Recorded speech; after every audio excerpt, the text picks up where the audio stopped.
ازيكم عاملين ايه؟ تعالوا النهارده بقى هنجرب مع بعض منتج جديد، وقلت لازم استخدمه معاكم واقول لكم اذا كان هو فعلا حلو ولا لا. مبدئيا هو ده المنتج دوت عبارة عن ميكانيزم بينزل الايه المعجون في فرشة السنان. تمام. تعالوا نشوف المنتج. هو المفروض ان هو بيجي معاه كمان العليقة بتاعة فرش المعجون يعني. تمام.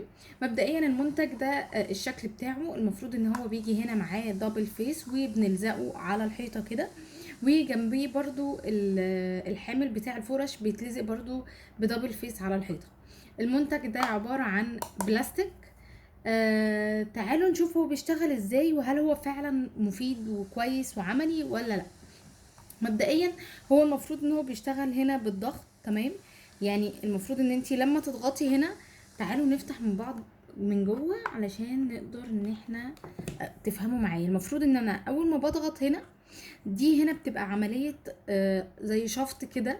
بحط هنا معجون الاسنان. تمام. واول ما بضغط بينزل لي من هنا المعجون الاسنان. تمام. يبقى هو بيشتغل كده. طيب، تعالوا انا جبت معايا معجون الاسنان، ايا كان اي معجون اسنان. تعالوا بقى نجربه مع بعض، هو فعلا هيبقى عملي ولا لا. مبدئيا هحط معجون الاسنان، هركبه كده. تمام. مجرد ان انا هضغط عليه بس، وبعد كده هقفل الغطا بتاعه. تمام. دوت بيكون شكله. المفروض بقى ان انا هجيب اي فرشة معايا وهضغط كده، وهنشوف اذا كان هو فعلا هينزل معانا كويس ولا لا. تعالوا.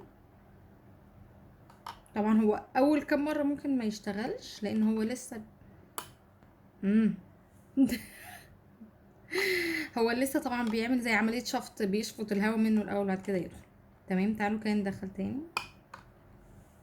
امم هو نزل لي تمام، بس نزل لي كميه كبيره قوي يعني. بصوا، كميه كبيره مش صغيره. انا عاده ما بحبش استخدم كميه كبيره من معجون الاسنان، لان هو بس مجرد عامل بيساعد ان احنا يعني ايه، يخلينا نغسل سنانا، مش كعامل تنظيف يعني قوي يعني. وده كان كلام دكتور انا سمعته يعني. تعالوا نشوف تاني كده. بصوا، كميه كبيره قوي عقبال ما ادخل يعني. يعني انا مثلا لو 3 افراد هيخلصوا العلبه في اسبوع. بصوا كميه كبيره جدا. امم هي فكرته حلوه جدا وانا عجبني. اول ما شفته جبت المنتج على طول، قلت خلاص ده بالنسبه بقى لابني، اول ما يمسك الفرشه هيحط ويغسل والدنيا تمام. لكن بالمنظر ده ان انا استخدم كميه كبيره جدا كده، لا يعني مهدره جدا من المعجون الاسنان يعني. هنهدر جامد قوي قوي منه.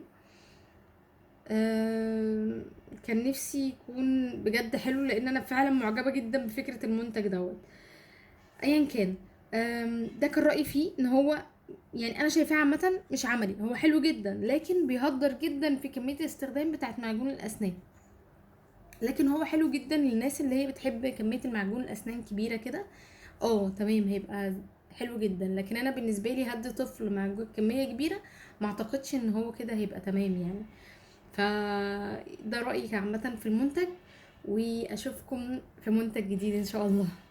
باي باي.